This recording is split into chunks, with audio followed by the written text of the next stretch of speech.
dan juga udah kenal secara nama gitu ya. Nah, beliau ini Bang Amar ya, insyaallah ya. Assalamualaikum Bang Amar.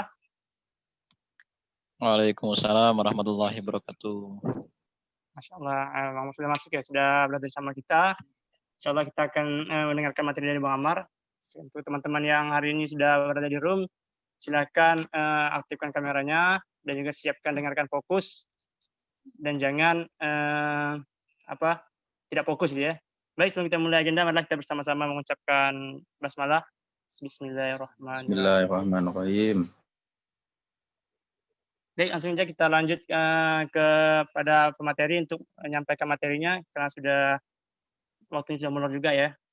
Baik, kepada Bang Amar Arisalah, waktu dan tempatnya saya persilahkan. Tafadhol mashkurun. Oke, tayyib. Jazakumullah khairan. Ini juga bertepatan di sini masih hujan ternyata ya, masih hujan cukup besar.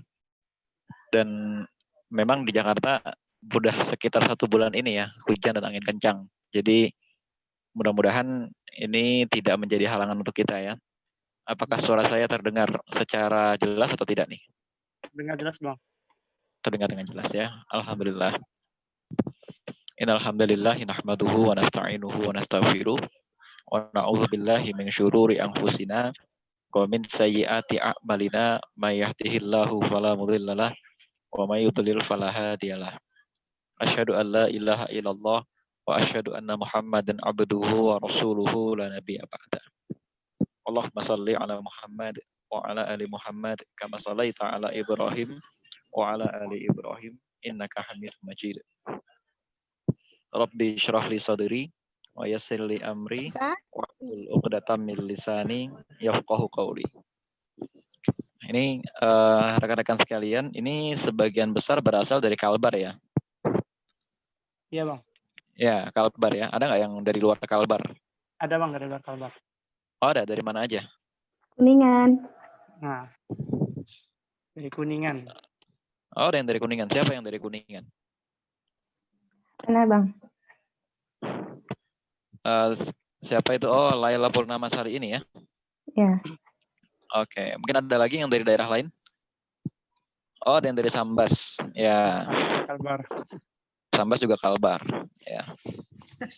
Oke. Dari ya mungkin dia mau bikin provinsi sendiri kali ya, kan udah jauh banget dari Pontianak gitu kan. Apa lagi musim bikin provinsi sendiri biar nanti ada pos gubernur baru kan, ada lowongan kerja. Nah, rekan-rekan sekalian intermezzo aja ya. Jadi forumnya sore ini kita sengaja buat santai saja gitu ya. Kita buat santai. Dan ini juga aneh, sudah beberapa hari ini entah kenapa kalau menyalakan video itu kok suaranya hilang gitu ya. Jadi sinyalnya lemah banget ini. Ini aja tinggal setengah bar ini ya. Apa namanya? Sinyalnya itu sudah sangat lemah gitu ya. Oke, oh ini lebih dekat ke Malaysia. Ini mau pindah ke provinsinya Malaysia atau gimana? Ya. Nah, masih mending di Indonesia ya. Kalau di Indonesia ngeritik pemerintah masih enak. Kan pemerintahnya nggak ngerti-ngerti banget kalau dia lagi dikritik gitu kan. Kalau di Malaysia itu pemerintahnya pinter, dikritik sedikit, dia ngerti, oh ini saya dikritik, ini bahaya. Gitu ya. Nah, rekan-rekan sekalian gitu ya, pada kesempatan hari ini, saya akan menyampaikan satu tema yang santai juga. Jadi penyampaiannya juga dengan santai. Cara menangkal modus-modus cinta. Nah, ini kan teman-teman ada yang sudah menikah atau belum? Ada? Ada belum? Oh nggak ada, kasihan banget. Ada yang sudah, ada yang belum. Ya. Atau ada yang tidak, ada yang belum, atau ada yang sudah, ada yang belum? Ada yang akan. Ada yang akan ya, artinya sudah ada yang proses mungkin dan lain sebagainya gitu ya. Nah, rekan-rekan sekalian gitu, di antara bahasan kita hari ini memang inilah yang menjadi masalah besar bagi banyak aktivis dakwah di manapun dia berada dan di zaman manapun. Bahkan sejak zaman Nabi Muhammad SAW, ini juga sudah jadi masalah di kalangan para sahabat-sahabat yang muda, di kalangan tabiin, dan terus apalagi sampai di kalangan sekarang, gitu ya. Dulu di kalangan sahabat Nabi atau di kalangan para ulama salaf yang mereka itu masih connected, ya mereka itu masih mutasil, tersambung sanadnya dengan guru, mereka itu masih ketemu seminggu sekali atau sekitar 3 hari sekali ya, mereka itu masih ketemu sama guru. Itu aja mereka masih bisa kena virus-virus cinta ini. Apalagi buat kita-kita yang kadang-kadang halakoh aja males gitu ya. Ketemu murabi aja males, alasannya banyak gitu kan. Dan apalagi kita ini banyak maksiat, ya nggak? Maksiat yang kita lakukan itu kan ya banyak lah gitu ya. WhatsApp-WhatsAppan nggak penting gitu ya. Kalau kita orang-orang Jakarta punya istilah ketak-ketik jahanam gitu ya. Kita suka chat-chatan nggak penting, ngomongin apa aja gitu, ngomongin nggak penting. Ngomongin ada batu bentuknya bulat tapi atasnya pincang lah gitu ya. Ngomongin ada pohon daunnya cuma 19 helai lah. Apa aja dah, pokoknya apa aja diomongin gitu ya. Yang penting ada berita, nah itu berita di-share, setelah itu kita omongin gitu ya. Memang sekarang itu saya juga bingung. Semakin banyak lembaga dakwah dan semakin banyak komunitas hijrah didirikan. Akan tetapi ini bukannya memperbesar daya tangkap dakwah, bukannya memperluas daya dampak dakwah kepada masyarakat, akan tetapi ironisnya malah di lembaga dakwah itu atau di komunitas hijrah itu malah perzinahan lebih gampang terjadi. Ya, yang ironisnya ya karena mungkin masing-masingnya merasa sama-sama aman gitu kali ya. Mungkin masing-masingnya merasa sama-sama aktivis dakwah, sama-sama ada di tempat yang bersih. Mereka mengira lebih dijaga oleh Allah Subhanahu wa taala. Mereka mengira mereka akan lebih sulit berbuat dosa daripada mereka di luar lembaga dakwah. Akan tetapi tanpa sadar mereka terbuai dengan itu semua gitu ya. Mereka ternyata malah lebih gampang melakukan dosa di lembaga dakwah. Sengaja syura kemalaman gitu kan, terus akhirnya apa yang terjadi? Nah, sengaja syura kemalaman, akhirnya dianterin sama ikhwan, ya enggak? Terus dianterin sampai rumah. Pas sudah sampai rumah, sepanjang jalan ngobrol, ngalor ngidul dan lain sebagainya gitu ya. Bilangnya yang ikhwan biar nggak ngantuk, yang akhwat bilangnya biar nggak takut malam-malam gitu ya, dingin dan gelap. Udah deh, obrolan itu berlanjut ke WhatsApp, berlanjut ke telepon dan lain sebagainya gitu ya, dan akhirnya mereka tanpa sadar sebenarnya udah pacaran gitu loh. Sebenarnya udah pacaran, cuma kalau ditanya pacaran nggak ada buktinya, nggak ada surat-suratnya. Mana buktikan surat-suratnya kalau saya pacaran? Nggak ada buktinya sama sekali, nggak bisa dibuktikan di muka pengadilan kalau saya pacaran dan lain sebagainya. Ya memang nggak ada, ya memang nggak akan ada buktinya gitu ya teman-teman sekalian. Ini yang kemudian sekarang ya saya ironisnya begitu ya. Dulu saya itu masuk ke lembaga dakwah tahun 2011 kira-kira ya. Saya udah ikut rohis sejak tahun 2009. Saya masuk kuliah tahun 2011. Saat itu yang ada di lembaga dakwah itu Masya Allah gitu ya. Yang ikhwan benar-benar godul basor. Ngelihat akhwat itu dari jauh aja dia sudah menunduk gitu ya. Dan nggak pernah ikhwan itu terlalu mudah atau dimudah-mudahkan berbicara di sebuah lembaga dakwah. Itu enggak. Kegiatan ikhwan dipisah, kegiatan akhwat juga dipisah. Syura pakai hijab tegas gitu ya. Dan nggak boleh dulu gitu ya ikhwan itu nelpon akhwat dan sebaliknya, nggak boleh akhwat nelpon yang ikhwan. Tegas gitu loh, aturannya sangat tegas. Kenapa? Karena memang ini adalah tempat latihan gitu ya. Ini adalah tempat latihan.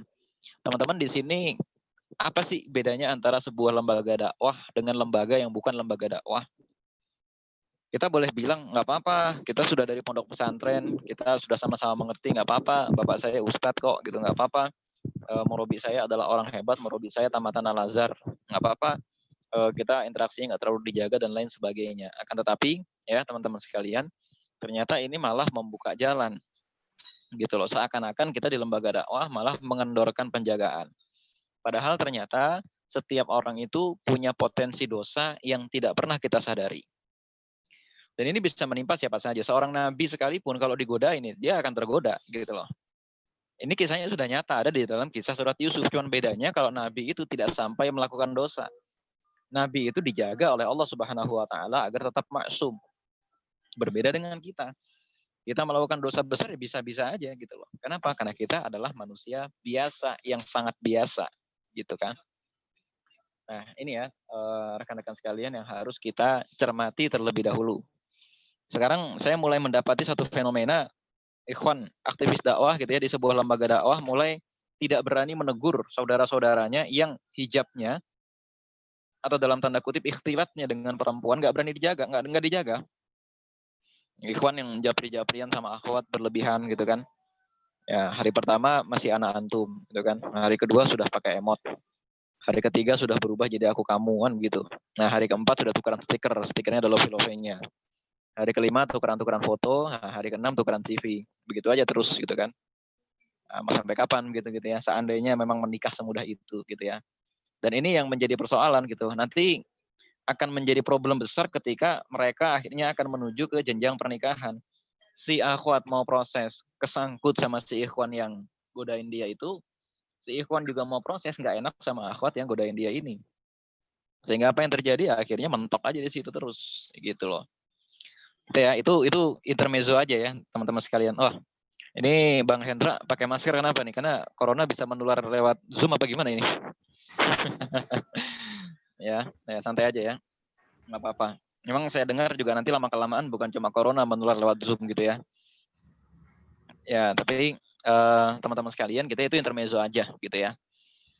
Rekan-rekan sekalian, saya lebih lanjut lagi akan mengungkap bagaimana caranya kita bisa menangkal modus-modus cinta. Nah, ada sebuah ayat dalam surat Al-Hasyr. Saya lupa persisnya ayat berapa, kalau tidak salah ayat 24. Nah, teman-teman coba dicek ya. Atau 18 saya lupa. A'udzubillahi minasyaitonirrajim. Ya ayyuhalladzina amanu taqullaha wal tanzur nafsum ma qaddamat lighad wattaqullaha innallaha khabirum bima ta'malun. Nah, sadaqallahul azim.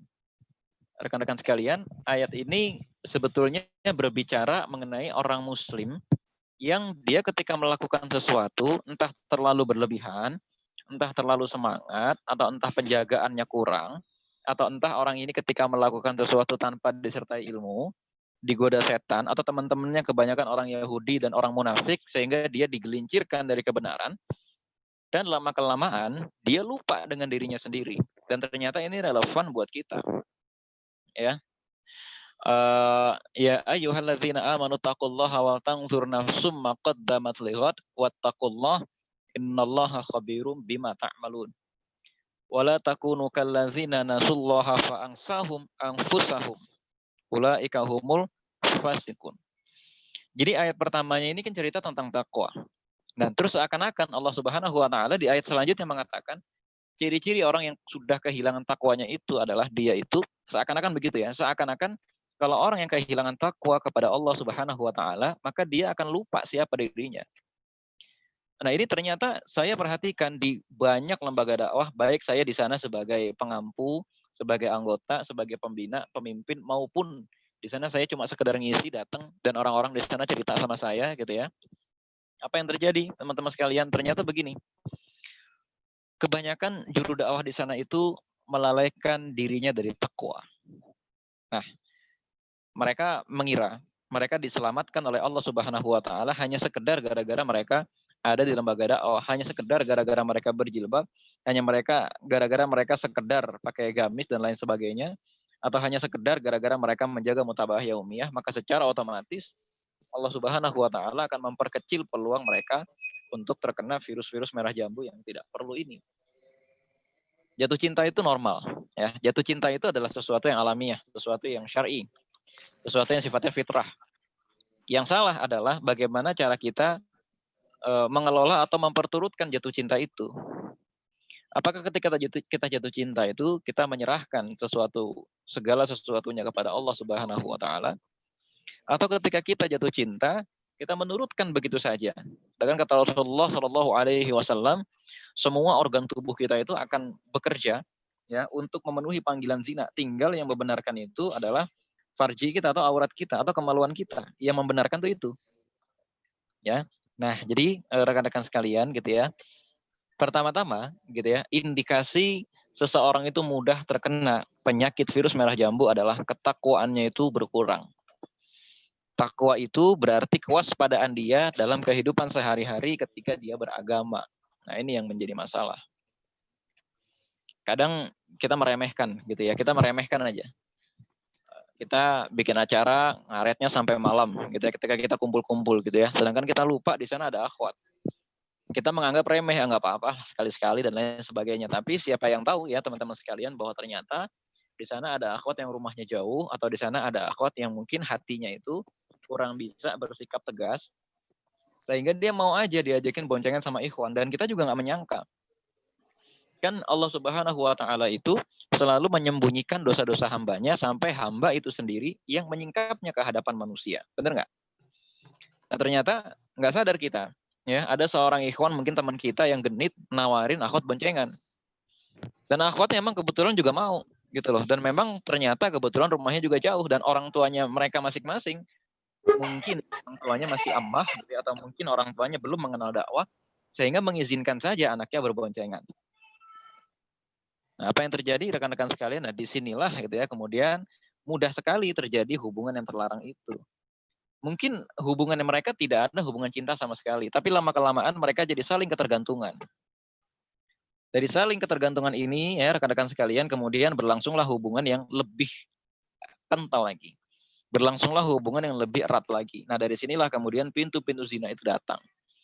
Jadi awalnya dari ketakwaan. Jadi ini teman-teman sekalian ya, kalau sedang menjadi penyelenggara acara, tolong lebih hati-hati dengan interaksi antara ikhwan dengan akhwat. Iya kan? Tolong lebih hati-hati karena apa? Meskipun di sana itu acaranya mengingat Allah Subhanahu wa taala, meskipun di sana itu acaranya menyebut nama Rasulullah Shallallahu alaihi wasallam, meskipun di sana acaranya itu membacakan Al-Qur'an, akan tetapi semuanya kembali kepada ketakwaan kita. Ya, semuanya itu kembali kepada ketakwaan kita. Teman-teman harusnya belajar dari peristiwa Gilang Bungkus ya. Tahu kan peristiwa Gilang Bungkus? Tahu? Ya, peristiwa apa namanya? Ada seorang anak muda namanya Gilang, dia punya fetish. Fetishnya itu kalau ngelihat orang dipocongin. Ya, kalau dia ngelihat orang dipocongin, maka dia terangsang secara seksual. Teman-teman tahu nggak kisah ini? Gilang Bungkus dari kampus Universitas Airlangga. Tahu? Tahu ya? Nah, ini jadi pelajaran buat kita bahwa belum tentu teman-teman di sini yang punya penampilan rapi, yang punya penampilan tertutup gitu ya, yang ikhwan mungkin siapa yang tahu gitu ya, yang ikhwan mungkin punya penampilan tertutup, yang akhwat juga merasa jilbabnya sudah lebar, merasa roknya sudah tidak ketat gitu ya, merasa selalu menggunakan kaos kaki, merasa bahkan menggunakan cadar dan lain sebagainya. Siapa yang tahu kalau ternyata gitu ya, ternyata ada laki-laki atau ada juga perempuan yang punya fetis yang tidak wajar. Nah, kita kembali kepada masalah takwa tadi, gitu ya rekan-rekan sekalian. Meskipun acaranya juga adalah acara yang mengingat Allah, meskipun acaranya adalah acara yang membuat kita terus-menerus membaca Al-Quran dan lain sebagainya, tapi acara itu cuma sebuah seremoni di jam-jam itu saja. Apa yang kita lakukan sebelum dan sesudah acara itu juga berpengaruh ke bagaimana cara kita mengelola rasa jatuh cinta. Semua orang mengalami jatuh cinta, itu sudah pasti. Ya, semua orang pasti mengalami jatuh cinta. Akan tetapi sekarang yang jadi masalah, bagaimana cara orang-orang itu berperilaku setelah dia mengetahui dirinya jatuh cinta. Ya, ini yang jadi masalah. Barangkali ya teman-teman sekalian, ada kebiasaan-kebiasaan rahasia kita yang masih disembunyikan oleh Allah Subhanahu wa taala yang menyebabkan cara kita jatuh cinta itu menjadi cara jatuh cinta yang tidak wajar. Misal yang pertama, yang perempuan terutama gitu ya, masih suka nonton film Korea dan berlebihan. Sekali, 2 kali nggak apa-apa, ya. Sehari atau 2 hari sekali, 3 hari sekali nggak apa-apa, ya. Tapi kalau setiap hari minimal 3 film, setiap hari minimal 5 film, apalagi dia berdalih, saya kan stres lagi pandemi. Emang ngapain pas lagi pandemi? Kena corona kan enggak. Jadi nakes kan enggak, cuma disuruh di rumah doang kan, gitu ya. Nah, kalau segala sesuatu yang berlebihan itu nggak baik meskipun itu mubah, ya. Contohnya nih teman-teman sekalian gitu ya, gula pasir itu mubah. Tapi kalau berlebihan bisa diabetes, bisa haram. Ya nggak? Cabai itu mubah. Tapi kalau berlebihan dia bisa membuat orang menjadi diare. Dan itu hukumnya bisa menjadi haram karena menzolimi diri sendiri. Begitu juga dengan menonton film-film atau mendengarkan lagu-lagu yang bisa membuat cara kita jatuh cinta itu menjadi jatuh cinta yang tidak terkendali. Nah, ini yang harusnya diperhatikan oleh segenap juru dakwah. Karena saya berbicara bukan di hadapan orang-orang biasa. Saya bicara di hadapan orang-orang yang punya amanah dakwah. Yang amanah dakwah itu yang ngasih juga bukan saya. Yang ngasih amanah dakwah itu adalah Allah Subhanahu wa taala. Sehingga tanggung jawaban antum itu langsung kepada Allah Subhanahu wa taala. Pengaruh dari adegan-adegan yang kita tonton dalam film. Pengaruh dari lirik-lirik lagu yang kurang baik, atau juga pengaruh dari pergaulan kita sehari-hari gitu ya. Ini akan menyebabkan gaya jatuh cinta kita itu menjadi tidak syar'i. Itu ya yang menjadi soal ya. Jadi bukan apakah jatuh cinta itu boleh atau enggak, bukan. Tapi cara antum jatuh cinta itu yang hari ini kita bahas. Karena semua orang pasti mengalami jatuh cinta. Bahkan ada juga kok kisah sahabat Nabi yang jatuh cinta dengan orang kafir, ada. Tapi kemudian tetap mereka itu digelari sebagai radhiyallahu anhum wa radu'an. Kenapa? Karena mereka bisa mengendalikan gaya jatuh cinta mereka. Itu terutama buat yang akhwat-akhwat, kalau lihat artis Korea sampai jingkrak-jingkrak gitu ya. Kalau ngelihat apa ya pokoknya bintang-bintang Korea itulah jingkrak-jingkrak dan lain sebagainya sampai saat itu dia melupakan Allah sejenak ya, sampai saat itu dia melupakan dirinya sejenak nih hati-hati. Karena kita sedang berbicara kepada masalah ketakwaan. Terutama juga bagi laki-laki maupun perempuan yang mungkin sudah mulai kecanduan film porno. Ya, barangkali saja ada gitu ya. Barangkali saja ada ya. Laki-laki maupun perempuan yang kecanduan film porno.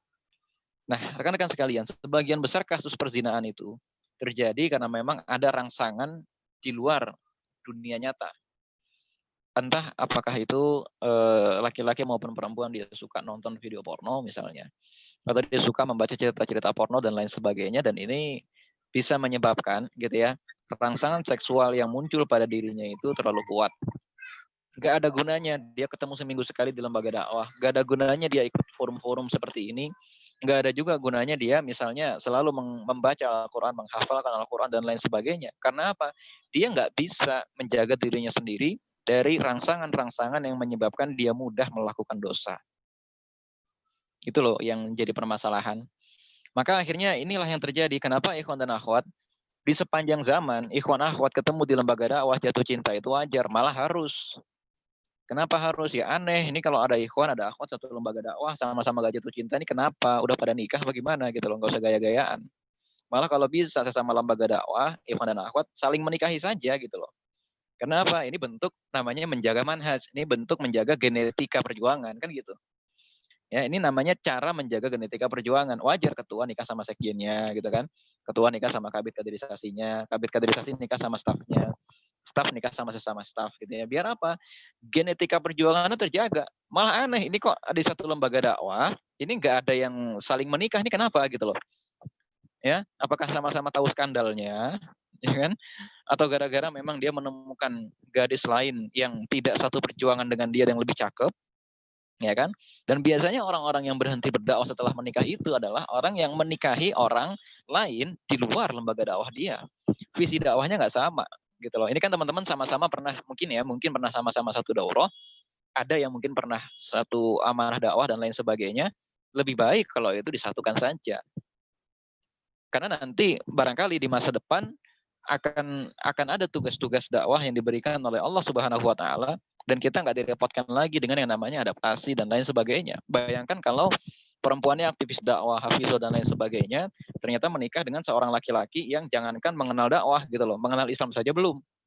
Kasihan nanti sang perempuan, dan begitu juga sebaliknya sang laki-laki. Sang laki-laki adalah seorang aktivis dakwah kampus, hebat, dikagumi banyak orang dan lain sebagainya.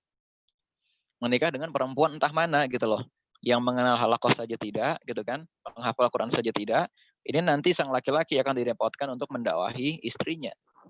Terlepas dari apakah mungkin alasannya dipaksa orang tua atau mungkin alasannya terpaksa dan lain sebagainya gitu ya. Akan tetapi apapun itu ya rekan-rekan sekalian, salah satu hubungan pernikahan yang baik saya rasa memang seharusnya sesama lembaga dakwah. Tapi sekarang ya bagaimana cara kita memanajemen rasa cinta itu agar tidak menjadi masalah yang memperberat kerja dakwah. Itu loh masalahnya. Jadi kita luruskan ya sampai sekarang ya. Jatuh cinta salah nggak? Enggak. Syar'i malah. Ya, wajar sekali. Akan tetapi yang salah adalah kalau kita tidak bisa memanajemen cara kita jatuh cinta, sehingga cara kita jatuh cinta itu tidak menjadi pahala, malah menjadi dosa. Nah, laki-laki maupun perempuan yang kemudian adab-adabnya kurang terjaga. Ya, satu mungkin gara-gara dia punya pergaulan lain di luar lembaga dakwah yang menyebabkan dia tidak menjaga pergaulan, atau yang kedua dia punya kebiasaan nonton film, atau dia punya kebiasaan melihat sesuatu, atau dia bergaul dengan lingkungan yang memang lingkungannya ini kurang menjaga, sehingga dia menjadi orang yang kurang menjaga interaksinya sesama ikhwan dengan akhwat. Ini menjadi masalah besar. Kembali kepada masalah takwa tadi, ya solusinya bagaimana? Pemimpin-pemimpin organisasinya itu harus mempersiapkan sistem dan juga harus mempersiapkan punishment yang jelas. Agar apa? Agar interaksi ikhwan dan akhwatnya ini dibatasi dengan jelas. Saya mungkin mau menjelaskan beberapa contoh di berbagai kampus gitu ya. Kalau di kampus saya di Universitas Jakarta gitu ya, di UNJ. Di UNJ itu jam 6:30 malam akhwat pulang. Nggak ada kegiatan akhwat jam 6:30 malam. Bahkan saya dulu pernah ikut menjadi askar untuk razia kampus, ya razia mana nih akhwat-akhwat aktivis dakwah kampus yang masih ada di kampus sampai jam 6:30 malam. Azan Isya semua akhwat udah nggak ada di kampus. Karena apa? Bahaya. Jakarta kota besar. Jakarta itu kota besar, ya. Ente mau beli apa aja di kampus enak gitu ya. UNJ itu seakan-akan sebuah kota kecil. Ya, mungkin di sini teman-teman rata-rata ada yang kuliah di Untan gitu kali ya. Ada juga yang kuliah di mana PGRI gitu ya. Sama, semua kampus itu adalah sebuah negeri kecil. Di sana polisi nggak masuk gitu ya. Jual beli narkoba itu besar gitu kan. Dan lain sebagainya. Maka akhwat kita minta habis sholat maghrib pulang. Dan semua interaksi ikhwan dan akhwat di atas jam 9 malam udah nggak ada lagi. Mau di grup kayak ataupun japri kayak dan lain sebagainya. Itu dulu zaman saya masih kuliah gitu ya. Biar apa? Karena memang godaannya saat itu sangat besar gitu loh. Godaannya sangat besar. Ya, dan akhirnya kita jadi terbiasa. Oh, kita saling menjaga. Dan apakah itu jadi menghalangi jodoh? Enggak juga. Kok banyak di antara aktivis-aktivis dakwah itu saling menikah di antara mereka. Ya, jadi artinya nggak terus apa ya? Artinya nggak terus menahan jodoh atau mencegah jodoh. Tidak sama sekali. Gitu ya. Nah, rekan-rekan sekalian, terakhir saya ingin menjelaskan gitu ya. Saya ingin menjelaskan hal-hal apa saja yang kira-kira bisa membantu hati kita, bisa membantu diri kita untuk lebih menjaga diri kita lagi. Yang pertama, sibukkan diri kita dengan aktivitas-aktivitas dakwah yang terpisah antara ikhwan dengan akhwat. Ya, jangan sok kesepian. Aduh, nggak enak deh temenan sama ikhwan. Nggak enak deh temenan sama sesama akhwat. Aku tuh gitu, udah baperan apa segala macam, ngaca bro. Itu kan emang lo kagak, gitu kan. Ada orang kayak gitu pernah bilang sama saya gitu loh. Nggak enak deh temenan sama sesama akhwat. Kenapa emang? Udah baperan, nggak konkret, ini, itu, dan lain sebagainya. Dalam hati gue, lo nggak ngaca, begitu. Ya kan? Nah, udah batasin aja ya, tegesin aja. Karena apa? Ini menjaga diri namanya, gitu loh. Tanya aja sama ikhwan-ikhwan ini gitu ya. Ketika berteman dengan akhwat dan kemudian pertemanan itu terlalu dekat, pastilah gitu ya, ada rasa-rasa ajakan-ajakan setan untuk minimal-minimal ingin pacaran lah kalau nggak ingin berzina gitu ya. Yang laki-laki juga begitu, jangan sengaja gitu kan. Aduh nggak enak deh kalau kerja nggak ada akhwatnya, nggak enak kenapa? Nggak usah gaya gitu ya. Bilang aja gatel matanya kan begitu. Malah rata-rata kalau pekerjaan itu hanya dilakukan sesama ikhwan dengan saja, akhwat-akhwat saja, biasanya malah akan lebih cepat selesai. Ya kan? Biasanya lebih cepat selesai, lebih efektif. Biarkan akhwat dengan segala caranya gitu ya, dan biarkan juga ikhwan dengan segala caranya. Ya, jadi nggak usah sengaja mencari-cari momen ya. Ikhwan dengan akhwat bisa ketemu ya. Kalau bisa dipisah-pisahkan saja karena kita sedang latihan. Oh, nanti kan di masyarakat digabung juga ini itu dan lain sebagainya. Iya, betul. Ini kita sedang latihan agar diri kita punya penjagaan yang kuat, agar nanti ketika kita pergi ke tengah-tengah masyarakat, kita punya adab yang baik. Kita mengerti bagaimana cara memperlakukan ilmu, kita mengerti bagaimana cara memperlakukan aurat. Karena pertanggungjawaban kita bukan di hadapan masyarakat, pertanggungjawaban kita di hadapan Allah Subhanahu wa taala. Mau masyarakat bilang kita ekstrim, kayak hati-hati, dia nggak mau salaman deh. Kenapa emang? Nggak tahu, ngebom kali. Nah, nggak usah gitu, biarin aja. Hati-hati, dia pakai cadar, emang kenapa? Nggak tahu, jangan-jangan brewok dan lain sebagainya gitu ya. Yang nggak usah diperhatikan gitu ya. Itu adalah cara kita untuk menjaga diri kita. Nah, yang kedua, nih teman-teman sekalian gitu ya. Selain menyibukkan diri kita dalam kegiatan dakwah yang rules-nya dibuat jelas, sistemnya dibuat jelas gitu ya. Yang kedua, hafalkan Al-Quran sebisa teman-teman sekalian. Sibukkan diri kita dengan Al-Quran. Orang yang hatinya benar-benar bersih dan benar-benar sibuk dengan Al-Quran, nggak akan sempat dia ngurusin manusia, malah dia akan merasa risih ketika terlalu banyak manusia menghubungi dia. Itu kalau hatinya sudah benar-benar cinta dengan Al-Quran. Ya dia akan risih banget, aduh kenapa sih banyak banget manusia menghubungi saya mau menghafal. Dia nanti akan sering mematikan handphonenya. Ya teman-teman sekalian. Yang ketiga, banyak-banyak ziarah kubur.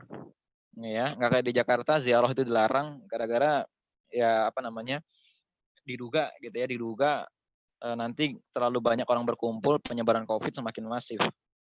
Kalau di Kalimantan Barat saya rasa ziarah kubur tidak dilarang kan.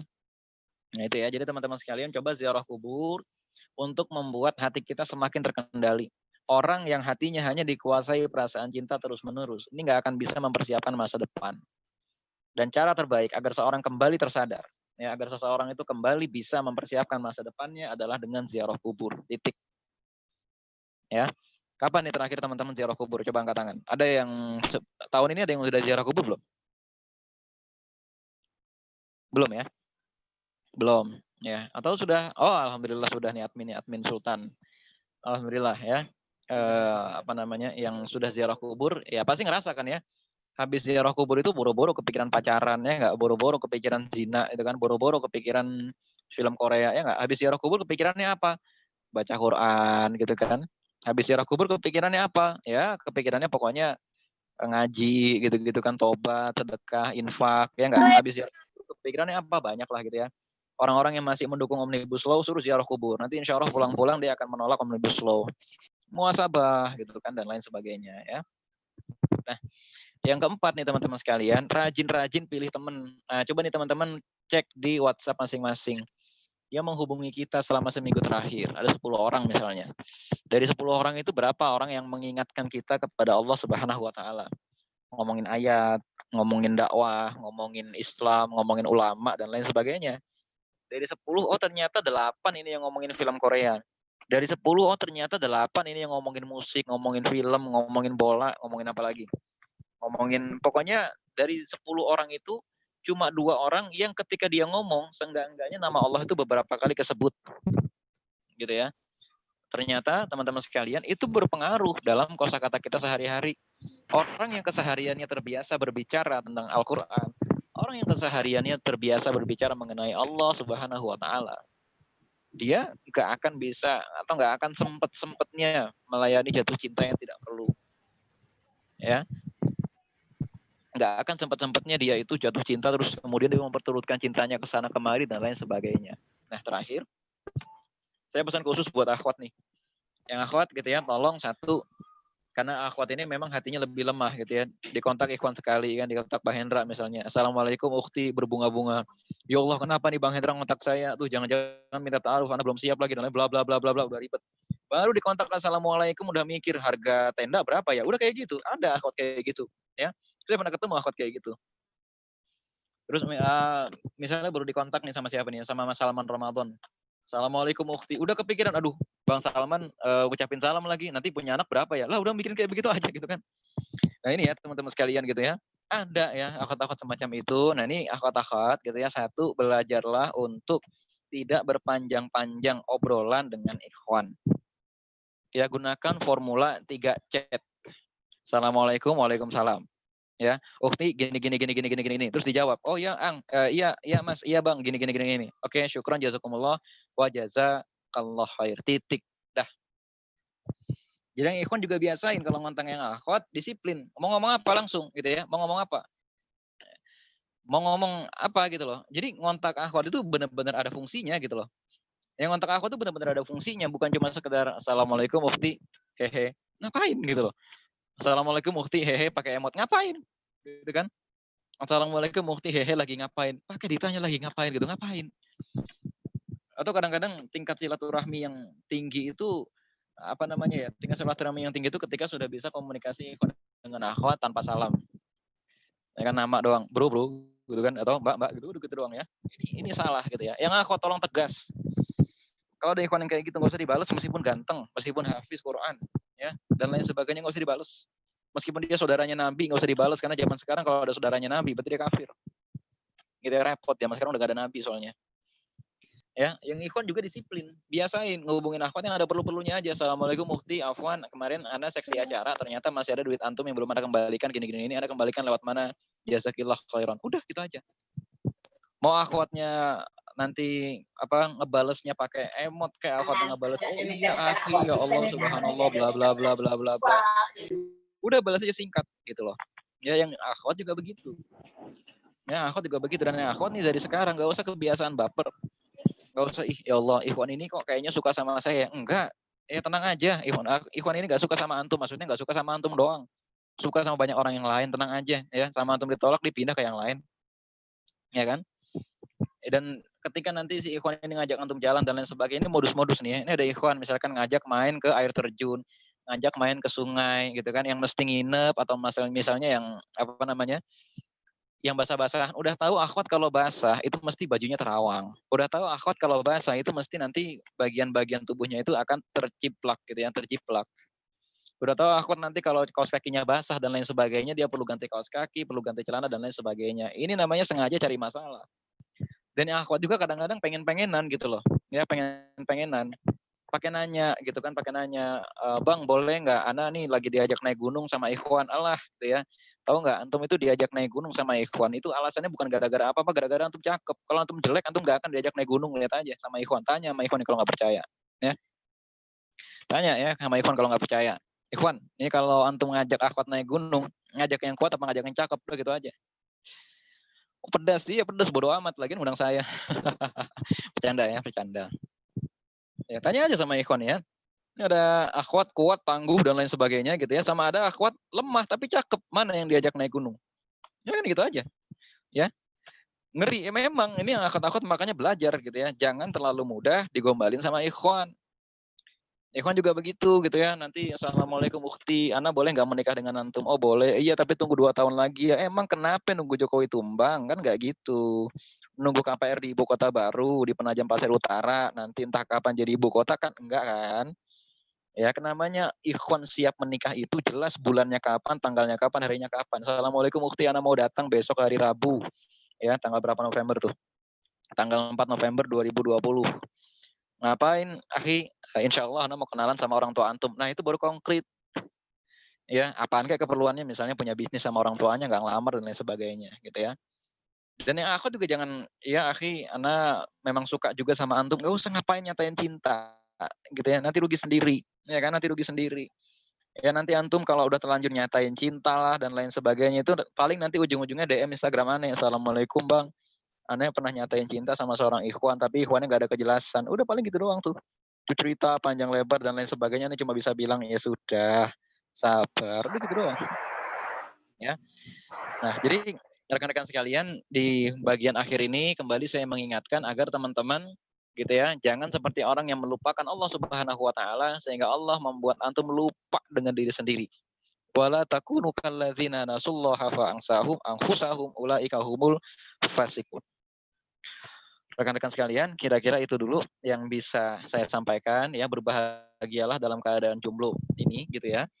Ya, berbahagialah dalam keadaan yang belum menikah ini karena apa? Allah ngasih kesempatan ngafalin Quran, Allah ngasih kesempatan berbaiki tahsin, Allah kasih kesempatan menjelajah dunia ini gitu ya. Allah kasih kesempatan antum untuk cari guru dan lain sebagainya. Nanti kalau udah nikah tuh repot, nggak bisa ngapa-ngapain gitu ya. Kira-kira itu. Alhamdulillah bisawab, kita teruskan di sesi diskusi gitu ya. Assalamualaikum warahmatullahi wabarakatuh. Saya kembalikan kepada admin Sultan. Waalaikumsalam warahmatullahi wabarakatuh. Baik, terima kasih Bang Amar telah memberikan materi yang luar biasa ya. Memberikan sedikit pemantik pada sore hari ini. Baik, Bang Amar, sini sudah ada pertanyaan dari teman-teman Sultan ya. Teman-teman Sultan, ada banyak sekali pertanyaannya. Kita langsung aja.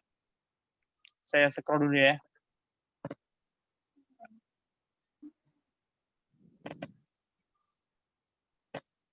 Jauh sekali.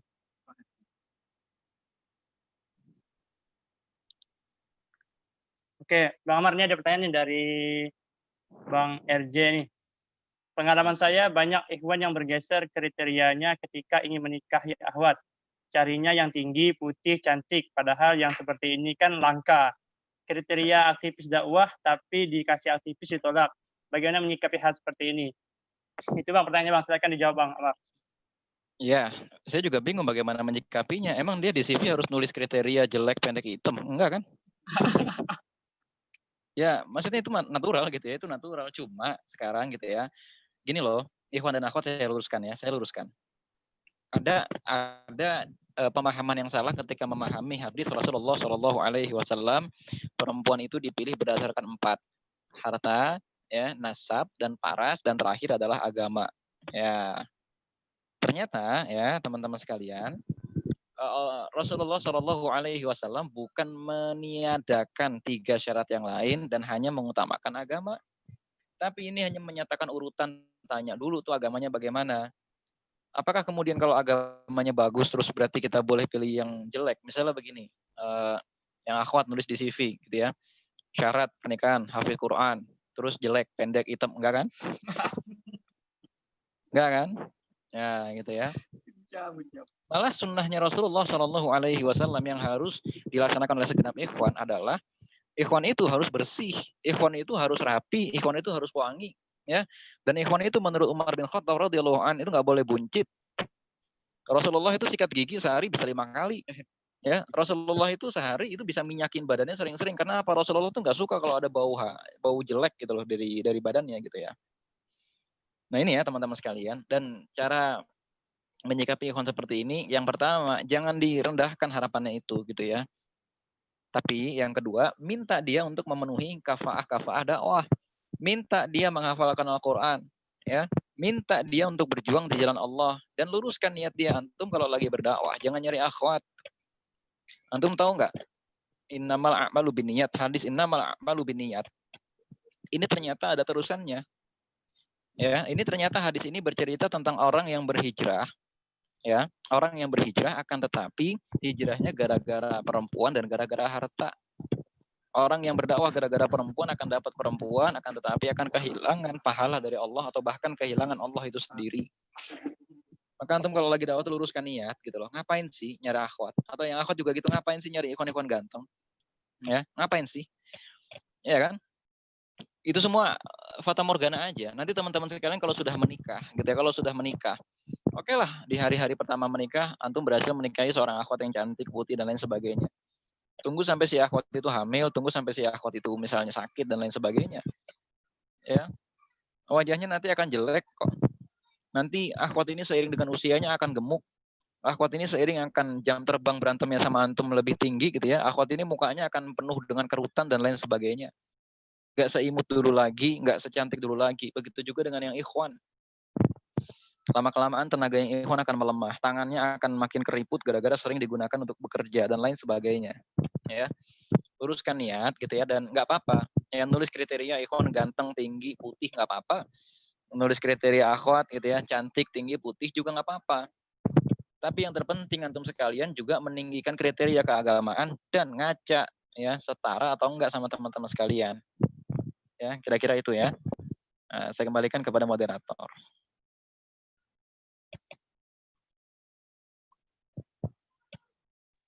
Oke, baik. Terima kasih Bang Ahmad telah memberikan jawabannya. Semoga terjawab ya. Terus ada lagi Bang dari Ayu Lestari. Gimana caranya ngedakwahin teman Ahwat yang masih suka nonton drama Korea tanpa menyinggung perasaannya? Silakan jawab Bang Ahmad. Ya, nggak apa-apa ya. Maksudnya gini ya. Teman-teman gini ya, harus diluruskan dulu gitu ya. Hukum film itu gimana ya nanti gitu ya. Tapi namanya ngajak orang pindah dari kebiasaan yang sebenarnya itu jadinya mubah, tapi gara-gara keseringan jadinya haram. Seperti apa, dengerin musik gitu ya, nonton film, itu kan sebenarnya mubah-mubah aja ya. Itu kan tergantung teman-teman ngambil mazhab yang mana. Tapi kalau kelebihan itu yang jadi masalah. Nah, kalau menasihati orang yang terlalu sering nonton film Korea, ajak dia kepada kesibukan. Biar malamnya itu capek gitu ya. Nanti biar dia malamnya itu udah nggak sempat lagi nonton film Korea. Ngapain kek? Ajak dia ke tempat pengajian. Ajak dia ke tempat-tempat olahraga ya. Ajak dia belajar memanah, ajak dia bisnis ya. Akhwat kan gitu ya. Kalau dia itu nganggur, kalau dia itu nggak punya kesibukan, dia akan seneng banget itu nonton film Korea, cari hiburan dan lain sebagainya gitu loh. Dan ajak omong dia sesuatu yang membuat dia lupa dengan film Korea itu. Tapi jangan dilarang. Manusia pada dasarnya tidak pernah suka dengan orang yang melarang, itu aja. Ya. Makanya ajak dia kepada kesibukan. Jangan langsung kita frontal mengatakan, "Weh, jangan nonton film Korea," gitu kan. Kenapa? Bikin bodoh. Enggak juga, nanti dia bisa berdalih. Enggak kok, ada film Korea yang bikin kita pinter. Ya, jangan nonton film Korea kebanyakan, nanti hati kita jadi lebay, nanti hati kita jadi melo. Enggak kok, hati gue nggak melo dan lain sebagainya. Dia punya dalih nanti. Maka cara yang terbaik adalah alihkan dia dari film Korea itu. Memang orang yang namanya udah kecanduan film tuh kayak anak kecil. Hanya bisa dialihkan. Kalau kita larang dia nggak akan nurut. Dia akan nangis, dia akan marah, dia akan membenci kita. Ya, alihkan perhatiannya. Kira-kira itu ya. Saya kembalikan kepada moderator.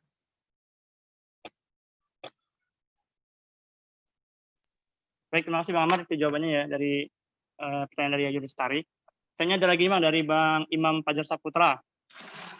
Teman saya Jepri bertanya Bang, jika ada laki-laki atau perempuan trauma ketika akan menikah karena sering ditolak, bagaimana terapinya Bang?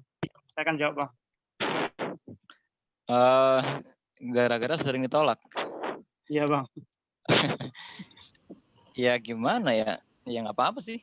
Maksudnya itu nggak usah diterapi gitu loh, biarkan aja gitu loh. Biar yang pertama gitu ya, dia dinasehatin aja gitu loh bahwa namanya proses pernikahan itu bahkan ya proses pernikahan itu sudah sudah didesain oleh Allah Subhanahu wa taala untuk bisa mendewasakan kita gitu loh.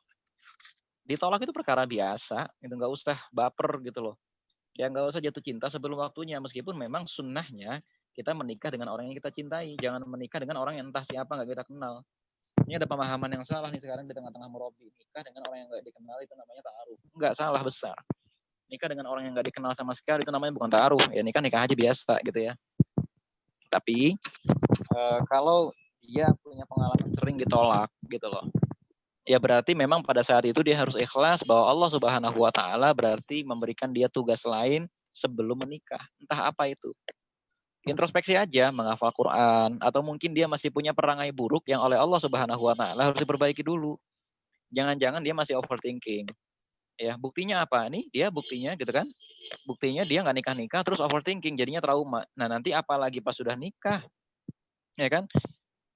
Dia nanti bisa overthinking kepada suaminya dan kemudian apa yang terjadi? Karena dia overthinking kepada suaminya, dia akan kena tekanan mental, dia akan depresi. Ya, ajak dia untuk memperbaiki hatinya dulu, ajak dia untuk memperbaiki jiwanya dulu, ajak dia sibuk kepada hal-hal yang bisa membuat dia nggak cuma ngurusin cinta gitu loh dalam hidupnya. Ya, ibadah paling tinggi dalam ajaran agama Islam itu bukan cinta, bukan nikah, tapi jihad fisabilillah. Ada kalanya seseorang itu bahkan jangan dulu menikah kalau dia disibukkan dengan jihad. Dan ada kalanya seseorang itu bahkan diharuskan meninggalkan keluarganya untuk berjihad. Karena memang pernikahan itu bukan sesuatu yang segitunya gitu loh dalam Islam. Meskipun memang jatuhnya mitsaqan ghalidha. Tapi di atas pernikahan ada ibadah yang lebih tinggi lagi yang namanya jihad fisabilillah.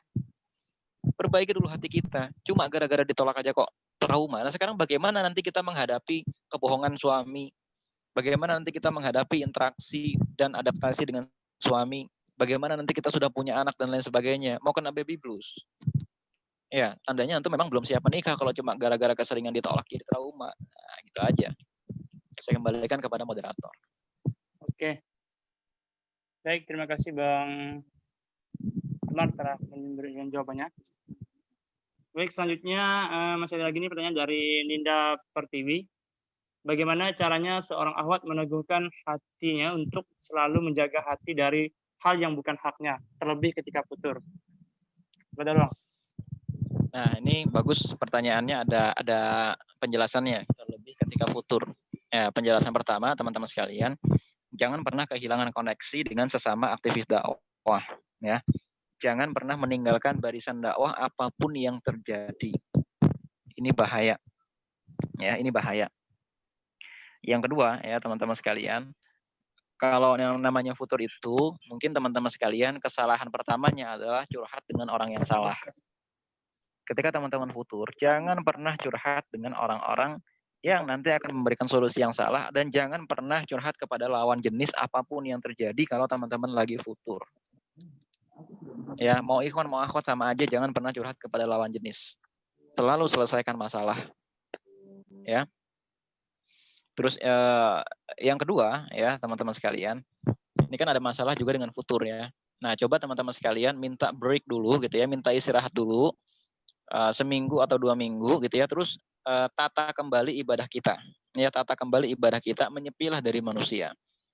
Ini senada dengan perkataannya Imam Ghazali rahimahullahu taala, kalau ketika ibadah kita itu sudah diganggu dengan makhluk ya.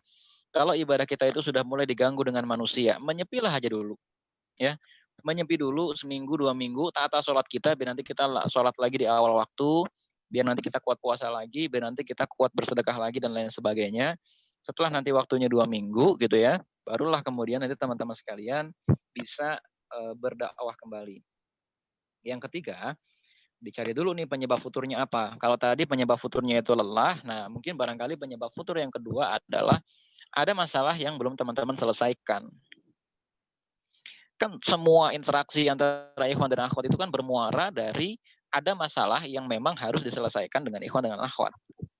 Maka kalau kita lagi dilanda futur, jujur aja sama diri sendiri. Ada masalah apa sih? Orang tua ya, atau pekerjaan misalnya. atau ada masalah kuliah, ya berarti jangan lari dari masalah itu, kerjain. Ya, kerjakan masalah itu, selesaikan masalah itu. Jangan terbiasa kita menjadi mukmin yang sukanya itu lari dari masalah. Atau yang keempat nih, ada lagi penyebab yang keempat. Jangan-jangan penyebab yang keempat adalah kita mulai kurang tilawah, kita mulai kurang sholat, kita mulai kurang puasa. Kejar lagi itu semua, ya, kejar lagi itu semua dan abaikan orang-orang yang ingin mengganggu ibadah kita. Ya. Terutama yang akhwat, ya, yang akhwat jangan sengaja cari gara-gara. Cari gara-garanya bagaimana? Curhat sama ikhwan. Atau sengaja cari gara-garanya itu stalker gitu ya. Akhwat itu cara bunuh diri zaman sekarang tuh gampang. Stalker aja ntar juga mati lama-lama. Ya kan? Cara bunuh diri zaman sekarang tuh gampang, stalker aja. Ya, stalker itu udah salah satu dari cara-cara bunuh diri paling efektif tuh, stalker itu. Makanya kalau udah tahu lagi baper, udah tahu lagi futur, nggak usah stalker. Ya, nggak usah stalker. Ya, kira-kira itu ya, teman-teman sekalian. Jadi jaga diri baik-baik gitu ya. Serulah nama Allah, sholat yang panjang, baca Quran yang panjang ya, hafalkan Quran lagi dan lain sebagainya. Nanti insya Allah itu nanti akan menyebabkan kita meluruskan kembali niat kita. Dan nggak usah terlalu cinta banget gitu loh sama manusia tuh. Ya, sadari saja bahwa yang namanya manusia itu nggak abadi kok. Yang antum cintai apanya sih? Fisik tuh nggak abadi, ya.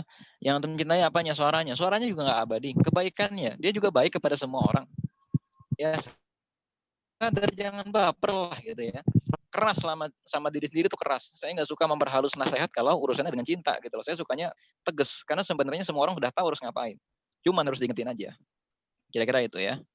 Saya kembalikan kepada moderator. Oke, siap. Baik, terima kasih Bang Amar jawabannya. Baik, kita lanjut, masih ada waktu. Ini ada lagi pertanyaan cukup panjang nih, saya bacakan aja Bang ya. Ada aktivis dakwah merasa di lembaga dakwah sudah tidak asik lagi. Dia merasa lembaga ini terlalu kaku karena dia membandingkan lembaga satu dan lembaga yang lain. Dia juga sudah banyak berinteraksi di lembaga-lembaga yang kurang menjaga adab interaksi kepada ikhwan akhwat, yang mengakibatkan si aktivis ini menyebar virus liberal terhadap lembaga dakwah ini. Contohnya, syuro, tidak ada lagi hijab dan larut malam, dan ketika syuro, ikhwannya keluar kata-kata gombalnya. Bagaimana solusinya Bang pada ikhwan seperti ini? Lanjut Bang. Kalau antum ada di pimpinan lembaga dakwah ini, tabayun, jelaskan semuanya. Seperti yang tadi sudah Anda ceritakan, bahwa kita ini sebenarnya cuma lagi latihan, ya. Jelaskan aja sama dia bahwa kita ini cuma lagi latihan.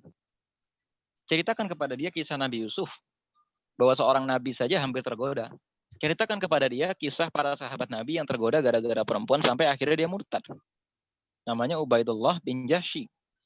Ceritakan kepada dia banyak pejuang-pejuang Islam yang akhirnya bahkan murtad gara-gara perempuan. Dan kenapa syuro pakai hijab dan lain sebagainya, itu bukan kewajiban agama, bukan. Itu tempat latihan, sarana latihan. Dan kalau antum namanya latihan, biasanya namanya latihan lebih berat nggak daripada aslinya? Iya, lebih berat. Antum yang atlet bola misalnya, pasti ketika latihan bola lebih berat daripada pada saat pertandingan. Latihan sehari bisa 4 jam, pertandingan cuma 90 menit. Ya kan? Latihan itu kaki dikasih beban 2 kilo, tapi ternyata ketika main bola, kaki cuma pakai kaos kaki. Bener nggak? Nah, kenapa kok di LDK atau di kami atau dimanapun itu menggunakan hijab dan lain sebagainya? Ini sarana latihan. Ya, artinya jangan dibandingkan, enggak, masyarakat begini kok, begini, begitu. Ya, kita latihan. Kita sama-sama latihan, bisa nggak kita menahan diri? Kalau misalnya memang dirasa tidak efektif, gitu ya, bukan berarti hijabnya yang dicabut. Akan tetapi syuronya dibikin lancar. Kadang syuro nggak efektif itu kenapa sih? Akhwatnya udah tahu nggak kedengeran suaranya bisik-bisik. Ikhwannya kebanyakan ketawa-tawa, ya nggak nyiapin bahan ketika sebelum rapatnya mulai, kan itu yang bikin nggak efektif, ya nggak? Bukan hijab ya kan? Ya kan? Mau rapat menyelenggarakan acara maulid misalnya, apa yang bikin nggak efektif?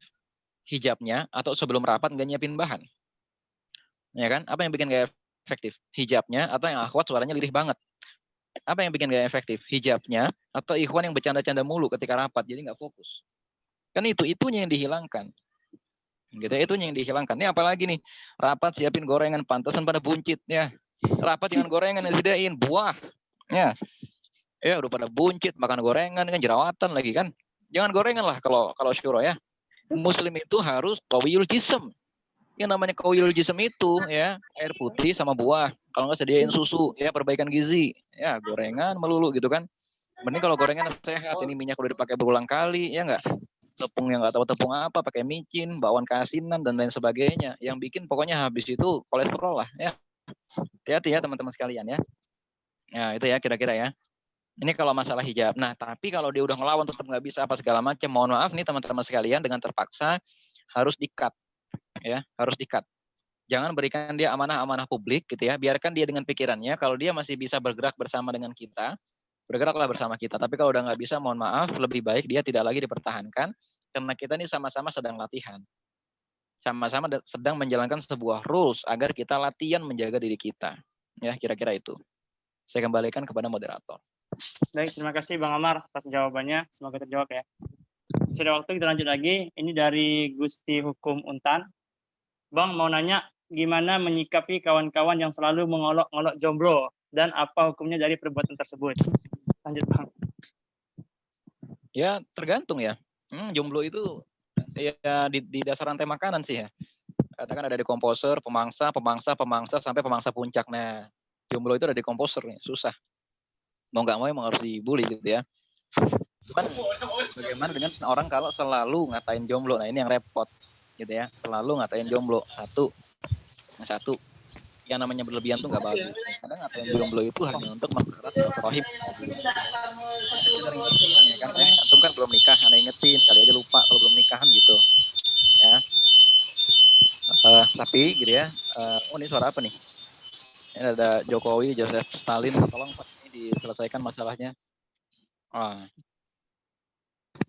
Ya, yang pertama nih teman-teman sekalian, jangan kita terbiasa ngatain orang lah gitu ya. Kayak nggak ada omongan yang lain aja sih gitu loh. Ketemu orang boya ngomongin ayat apa kek gitu loh. Ketemu orang ngomongin sirah kek, ketemu orang ngomongin buku apa kek, ya. Ketemu orang ngomongin kuliah kek apa kek gitu. Nggak usah ngomongin jomblo terus. Kenapa? Jangan-jangan memang dalam hati mereka itu pikirannya nikah melulu gitu loh. Cuman kita yang jadi korban. Dan tindakan kita bagaimana? Nggak usah dilawan. Karena semakin dilawan nanti malah bisa jadi berantem. Nanti dikiranya emang kita nggak bisa-bisa nikah. Ya, tunjukin aja gitu loh, tunjukin aja. Ya, kayak saya waktu itu umur 23 tahun. Istri saya waktu itu umur 20 tahun. Nih kita diolok-olok, oh jomblo. Kita kasih undangan juga pada diem. Ya kan? Dan orang-orang yang mau ngolok-olok saya itu sampai sekarang juga pada belum nikah. Usia udah 27, usia udah pada 30 gitu kan. Belum pada nikah, santai aja. Buktikan aja dengan aksi gitu ya. Dan jauhi orang-orang yang memang lisannya itu selalu aja ngomongin jomblo ya, selalu aja ngomongin yang belum nikah gitu ya. Selalu ya kayak gitu. Tinggalin aja gitu ya. Karena apa? Teman-teman punya bahasa yang lebih produktif. Ngomongin Quran kek, ngomongin kabar-kabar kayak Emmanuel Macron ya, Perancis tuh di mana? Nih teman-teman ngomongin negara Perancis, tahu nggak Perancis tuh di mana? Saya kasih peta dunia, Perancis tuh ini tunjuk, tahu nggak? Ya jangan-jangan nggak tahu gitu kan?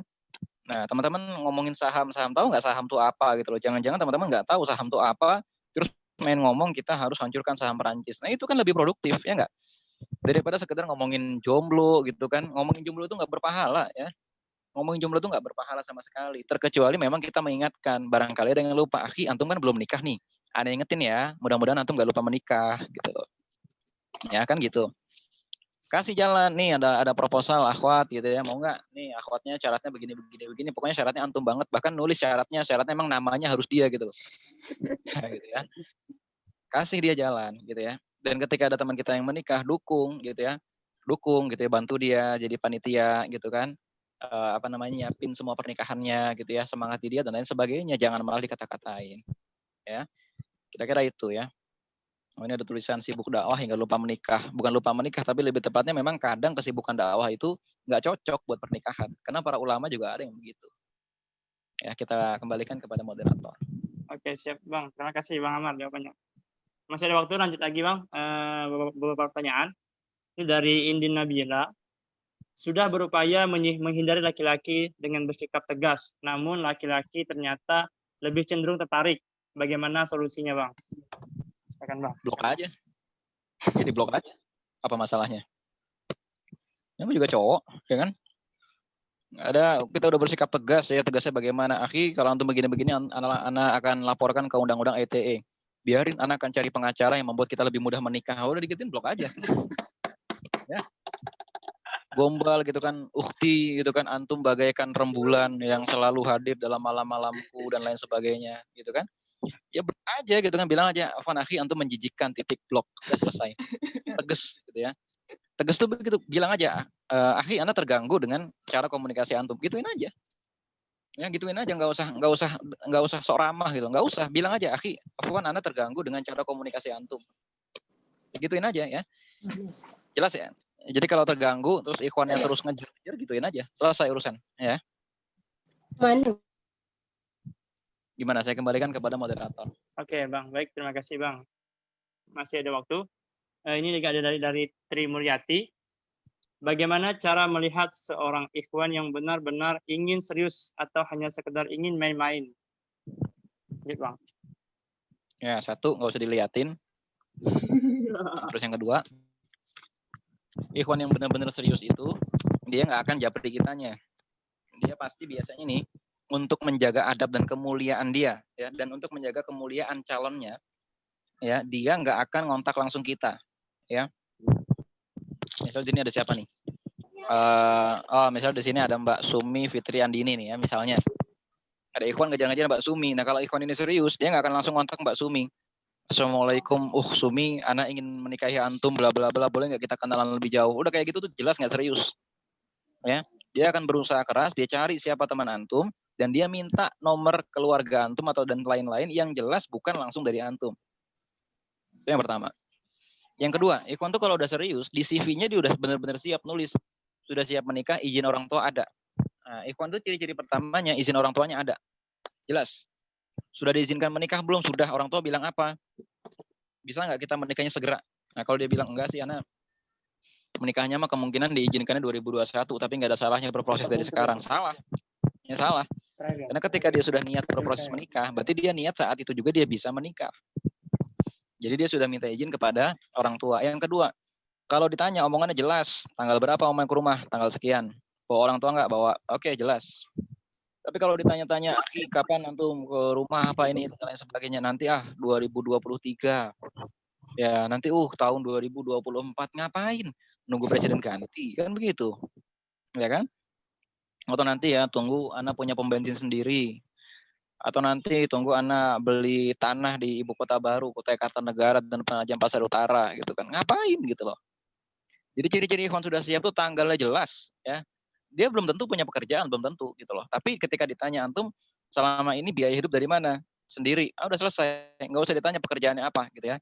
Nggak usah ditanya karena pada dasarnya semua pekerjaan tuh halal kecuali yang jelas-jelas haramnya. Ya, dia riba gitu ya. Jual kader dan lain sebagainya gitu ya. Tapi kalau ya kerjaannya masih kerjaan yang halal, udah biarkan aja gitu ya.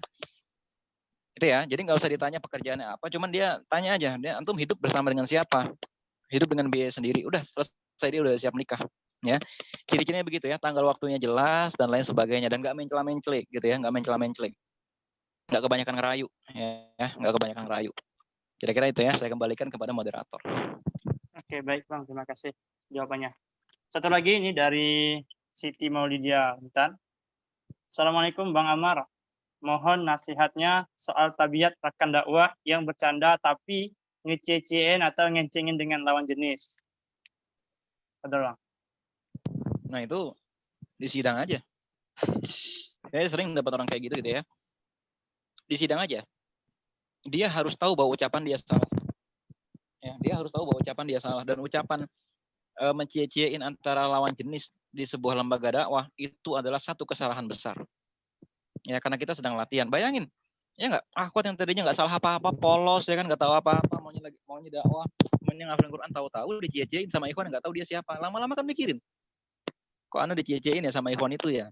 Dicari-cari di stalkernya nggak? Ternyata ikhwan ini cukup ganteng ya, ya kan? Terus baper, nggak taunya beberapa minggu kemudian ikhwannya keluar undangan, bisa bunuh diri nih akhwat. Ya minimal tipes, masuk rumah sakit, ya kan? Nah, jadi jangan main-main gitu loh dengan hal semacam ini. Di sidang aja gitu loh. Ya katakan dengan jelas, Afan, Ana merasa terganggu kalau antum ngecengin seperti itu, gitu ya. Kenapa? Kita ada di lembaga dakwah, adabnya harus dijaga, harus jelas, gitu ya, harus jelas. Nah, Anda punya pengalaman apa namanya, dari yang ngecengin sampai yang dicengin, sampai dengan orang yang lihat dari jarak jauh ada yang dicengin gitu loh. Makanya ini bisa mengatakan satu-satunya cara, tegas aja katakan, akhi atau ukhti, mohon maaf ini bercanda yang tidak diizinkan dalam sebuah lembaga dakwah, dan ini bercanda yang sudah mulai tidak syar'i. Karena apa? Nanti akan meninggalkan beban di hati masing-masing orang yang dicengin. Nanti kan jadi mikirin ikhwan itu kan. Oh iya juga ya, anak dicengin sama ini. Cakep juga ya. Iya, udah mulai kayak begitu kan. Kan cakep juga itu selama-lama mikirin, nanyain apa dan lain sebagainya, stalker. Terus nggak sengaja dapat nomornya dari grup Japrian deh gitu kan. Kita di CC ini, iya nih, kayaknya kita cocok. Iya, bodo amat gitu kan. Terus iya dan lain sebagainya. Katakan dengan jelas, afwan antum tidak beradab. Ya, dia harus segera menghentikan perbuatannya. Kalau enggak, ini nanti akan menyebarkan dosa-dosa di lembaga dakwah di zaman sekarang ini gitu ya. Ya, teman-teman sekalian ya. Jadi harus tegas, jangan pernah ngejecehin orang, jangan pernah godain orang. Ini hal yang sangat tidak beradab kalau dilakukan di sebuah lembaga dakwah. Ya, meskipun ini dilakukan ikhwan dengan ikhwan, akhwat dengan akhwat. Di lingkungan akhwat sendiri kan biasa lah ya. Akhwat kan heboh gitu kan. Ini dia anak pondok loh, yuk kita doain bareng-bareng gitu kan. Ikhwan juga begitu kan. Dia cakep loh, anak ustadz dan lain sebagainya gitu kan. Ya udah gitu loh, ya udah gitu kan. Gak usah diceng-cengin kayak gitu, biarkan aja gitu ya. Gitu ya kira-kira ya. Jadi tegas aja ya. Nggak ada cara lain kecuali tegas. Kira-kira itu ya. Saya kembalikan kepada moderator. Baik, terima kasih Bang Amar jawabannya. Lanjut lagi nih pertanyaan dari Putul Adim. Assalamualaikum warahmatullahi wabarakatuh, Bang. Izin nanya, ketika kita berada dalam lembaga dakwah dan di sana tingkat penjagaan ikhwan dan akhwatnya nggak ketat dalam hal interaksi, dan kita tahu kita nggak bisa menjaga diri kita dari hal itu. Menurut Abang, apakah kita harus meninggalkan lembaga itu atau gimana, Bang? Tergantung ya. Teman-teman di sini masih bisa menasihati atau tidak. Kalau saya selalu punya pandangan, lebih baik jangan tinggal dulu ya, lebih baik jangan meninggalkan dulu. Kalau masih bisa diubah, diubah. Tapi kalau sudah nggak bisa, nggak apa-apa, tinggalkan aja. Ya teman-teman dari yang terdekat aja ya, dari yang terdekat aja gitu ya, kasih artikel-artikel gitu ya, atau kasih nasihat-nasihat, itu jangan terlalu deket ya dengan lawan jenis dan lain sebagainya. Nanti kan lama-lama ngerti gitu ya. Dan jangan punya kebiasaan kayak kutu loncat. Ada satu lembaga dakwah nggak cocok pergi, ikut lagi nggak cocok pergi, ikut lagi nggak cocok pergi. Ya, dakwah itu juga diuji ketika kita menerima masalah di sebuah lembaga dakwah. Nanti Allah akan melihat, orang ini ketika menerima masalah di sebuah lembaga dakwah sikapnya begini. Nah ya, jadilah orang yang bisa menyuluh, jadilah orang yang bisa mengubah. Tapi kalau udah benar-benar nggak bisa mengubah, artinya begini, satu, kemungkaran itu dominan. Artinya lebih banyak orang-orang yang pacaran daripada orang-orang yang tidak pacaran, mendingan pergi daripada ketularan. Ya, apalagi dalam kondisi ini antum adalah akhwat dan pelakunya mayoritas adalah ikhwan. Ini bahaya gitu ya, karena apa?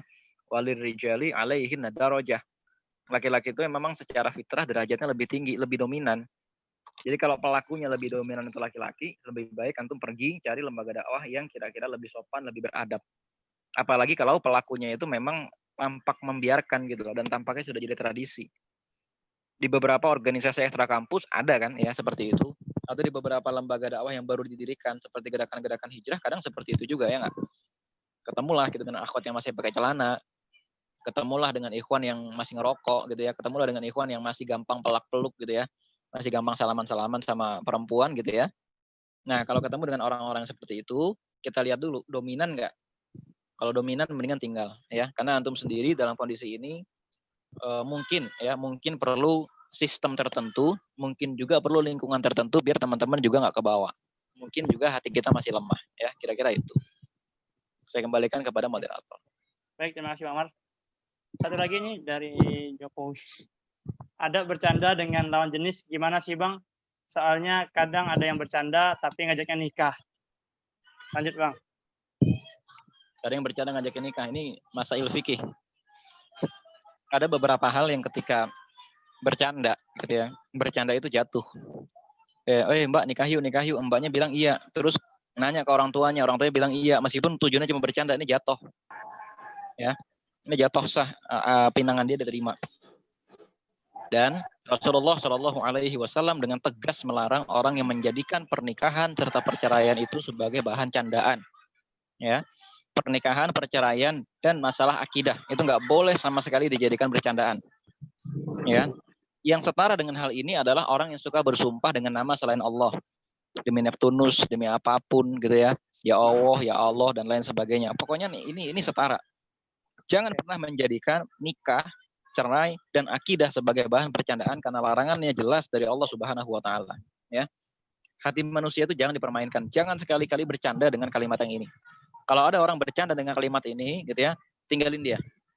Ada orang bercanda, woi nikah sana, kerjain aja, bikin grup jadi sepi, gitu ya. Atau ganti hanya admin yang dapat mengirim ke grup ini. Nanti dia akan ngerti sendiri, kenapa nih, ini dia panik sendiri, ya nggak? Ya. Yang perempuan juga jangan apa ya? Jangan mahal-mahal untuk ngeblok gitu ya. Ya, jangan mahal-mahal untuk ngeblok, gampang ngeblok tuh nggak apa-apa.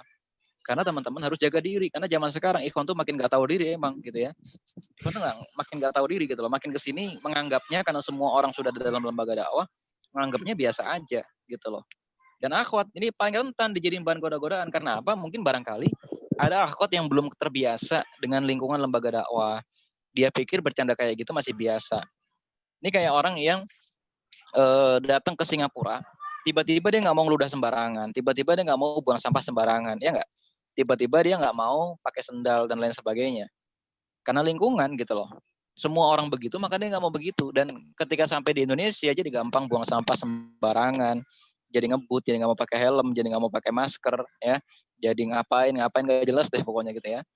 Nah ini nih ya teman-teman sekalian, kalau semua orang tuh kayak gitu terus nggak kita larang, nanti generasi baru yang datang berdakwah bareng kita, jadi adik kelas kita akan ngikut bercanda kayak gitu, dan hati akhwat juga gampang baper gitu kan, ternyata cuma dibercandain dan lain sebagainya. Ya, jadi tegaskan antum semua ini adalah aktivis dakwah. Aktivis dakwah itu nggak sama bebannya dengan orang lain. Bersama dengan nama antum ada nama dakwah. Bersama dengan nama antum itu ada nama masjid, jangan main-main. Ya. Saya kira itu ya teman-teman sekalian. Larangannya sudah cukup jelas dari Rasulullah Shallallahu Alaihi Wasallam. Saya kembalikan kepada moderator. Oke, baik. Terima kasih Bang Amar. Mungkin pertanyaan tadi sudah menutup pertanyaan kita hari tanya jawab kita pada sore hari ini. Mungkin lain kali kita akan yang belum terjawab atau masih ada pertanyaan, nanti kita akan diskusi lebih lanjut ya ke depannya. Oke, sebelum kita menutup, kita sesi foto dulu ya Bang Amar ya. Sesi foto dulu. Silakan tim Sultan Muda untuk mengambil gambar. Semuanya on kamera ya.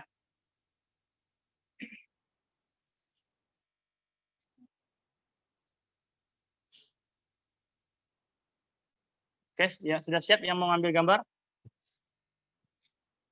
Oke, kita mulai ya. 1,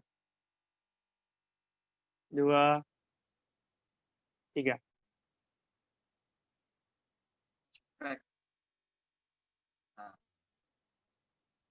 Aman.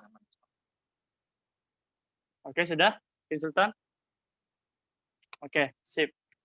Baik, sudah ya. Sudah foto.